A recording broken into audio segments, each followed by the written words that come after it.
पश्चिम बंगाल में पंजाब चुनाव से पहले हुए हिंसा नई ऊंचाइयों पर पहुंच जाती है। चुनाव खत्म भी हो जाए लेकिन हिंसा का दौर खत्म नहीं होता। विधानसभा चुनावों में भी यही हाल था। आखिर ममता दीदी की यह कैसी सरकार है। केंद्रीय मंत्री अनुराग सिंह ठाकुर ने हमीरपुर सर्किट हाउस में मीडिया कर्मियों से रूबरू होते हुए यह बयान दिया है। भारतीय जनता पार्टी के राष्ट्रीय अध्यक्ष जेपी नड्डा के हमीरपुर पहुंचने पर आयोजित स्वागत कार्यक्रम में हिस्सा लेने के बाद वे मीडिया कर्मियों से रूबरू हो रहे थे। अनुराग सिंह ठाकुर ने कहा कि भाजपा के राष्ट्रीय अध्यक्ष और केंद्रीय मंत्रियों पर भी पश्चिम बंगाल में हमले हुए हैं। पश्चिम बंगाल में अब सरकार के लिए निष्पक्ष चुनाव करवाना भी चुनौती बन गया है। तमिलनाडु में सैनिक की पत्नी से दुर्व्यवहार के मामले पर उपजे विवाद पर केंद्रीय मंत्री अनुराग सिंह ठाकुर ने डीएमके सरकार पर कटाक्ष किया है। इससे बड़ा दुर्भाग्य क्या हो सकता है कि कई घंटों तक इस मामले में सोई हुई सरकार नहीं जागी। सोशल मीडिया और मीडिया के माध्यम से इस मामले में जब आवाज़ उठाई गई और भाजपा ने जब इस मुद्दे को उठाया तब जाकर सोए हुए सरकार जागी। एक तरफ भारत सरकार के द्वारा सैनिकों को सशक्त करने का कार्य किया जा रहा है और पूर्व सैनिकों को वन रैंक वन पेंशन दी जा रही है। पीड़ा इस बात की है कि तमिलनाडु में 45 के लगभग लोग सैनिक की पत्नी के साथ दुर्व्यवहार करते हैं और सैनिक को देश के सरहद से न्याय की गुहार लगानी पड़ती है। तमिलनाडु के भाजपा प्रदेश अध्यक्ष अन्नामलई ने इस मामले में आवाज उठाई, तब कहीं जाकर इस मामले में डीएमके की सोई हुई सरकार जागी।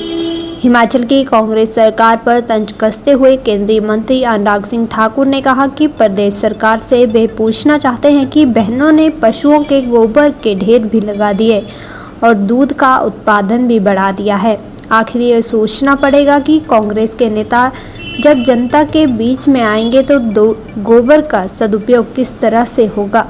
प्रदेश की महिलाएं 1500 रुपये के लिए अपने खाते देख रही हैं। ना तो 1500 रुपये आए और ना ही कोई गोबर और दूध खरीदने के लिए आया। कांग्रेस की तरफ से बड़े बड़े वायदे चुनावों में किए गए हैं। अब ना तो बिजली के बिल माफ हुए हैं और ना ही 300 यूनिट फ्री में मिले हैं। पश्चिम बंगाल में चुनाव आने पर हिंसा नई ऊंचाइयों पर पहुंचती है। चुनाव हो जाए तब भी हिंसा का दौर खत्म नहीं होता। ये कैसी ममता दीदी की सरकार है। पिछली बार विधानसभा के चुनाव हुए तब ये हाल था। विधानसभा के चुनाव पूर्ण हुए तब भी भारतीय जनता पार्टी के हजारों कार्यकर्ताओं को प्रताड़ित किया गया, मारपीट की गई और यहाँ तक कि हमारे राष्ट्रीय अध्यक्ष गए, हमारे केंद्रीय मंत्री गए तो उन पर भी पथराव, बम फेंकने जैसी घटनाएं होना। ये कैसा लोकतंत्र है ममता दी। क्या हार का डर इतना सताता है? क्या निष्पक्ष चुनाव करवाना भी अब एक चुनौती पश्चिम बंगाल में बन गया है?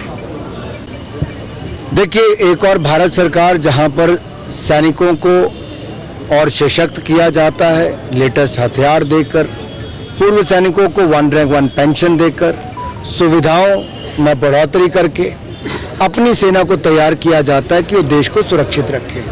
और देश के जवान भी देश की सीमा पर लगातार हर चुनौती से निपटने के लिए तैयार रहते हैं और मुंह तोड़ जवाब देते हैं। लेकिन पीड़ा इस बात की है कि तमिलनाडु में पेडागेडु में स्टालिन के यहाँ पे मुख्यमंत्री जी 45 के लगभग लोग एक सैनिक की पत्नी के साथ दुर्व्यवहार करते हैं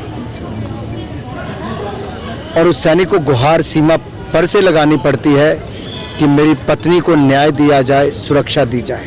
भारतीय जनता पार्टी के प्रदेश अध्यक्ष अन्नामलई जी, उनके कार्यकर्ता उनके बचाव में उस आवाज को उठाते हैं, तब जाकर सोई हुई डीएमके की सरकार कहीं जागती है। सर, हिमाचल तो ऐसी स्थिति में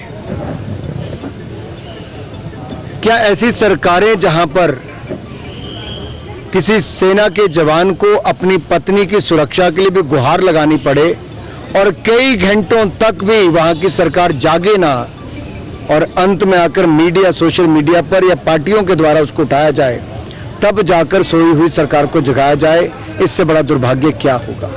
वर्ष मोदी जी की सरकार के हुए संपर्क से समर्थन अभियान चला है और उसमें महासंपर्क अभियान में आज अपने प्रदेश माननीय राष्ट्रीय अध्यक्ष जी आए हैं, बहुत शानदार कार्यक्रम भी हुए और नूरपुर और पालमपुर के कार्यालयों का उद्घाटन भी किया गया और उसको समर्पित भी किया गया और आज कोर ग्रुप की बैठक भी है।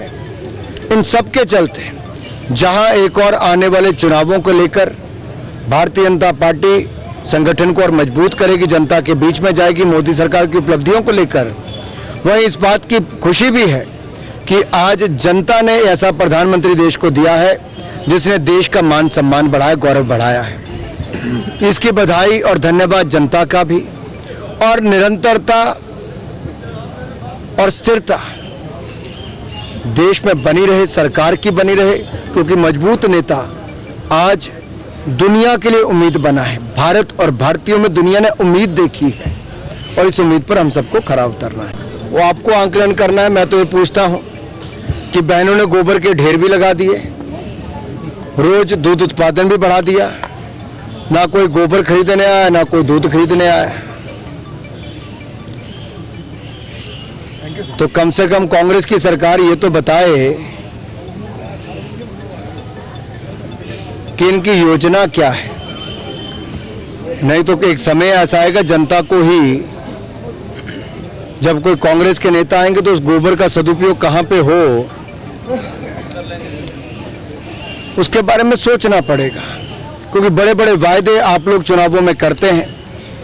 अब दूध तो कोई स्टोर करके नहीं रख सकता है, बैंकों के खाते की और महिलाएं देख रही कब 1500 रुपये आएगा, ना वो आया, ना कोई दूध लेने आया, ना कोई गोबर खरीदने आया, और ना ही बिजली के उस तरह से बिल माफ हुए, ना ही 300 यूनिट मुफ्त में मिले, और बाकी जनता को भी अपने ऊपर बोझ ही पड़ता नजर आ रहा है। देश भर में उदाहरण देखिए, कांग्रेस और अन्य विपक्षी दलों द्वारा शासित राज्यों में पेट्रोल डीजल के वैट बढ़ाए गए, जबकि मोदी सरकार ने एक नहीं दो बार केंद्रीय टैक्सेस में कमी की है। इससे साफ तौर पे पता चलता है कि इनकी सोच क्या है, जनता के ऊपर बोझ डालते हैं।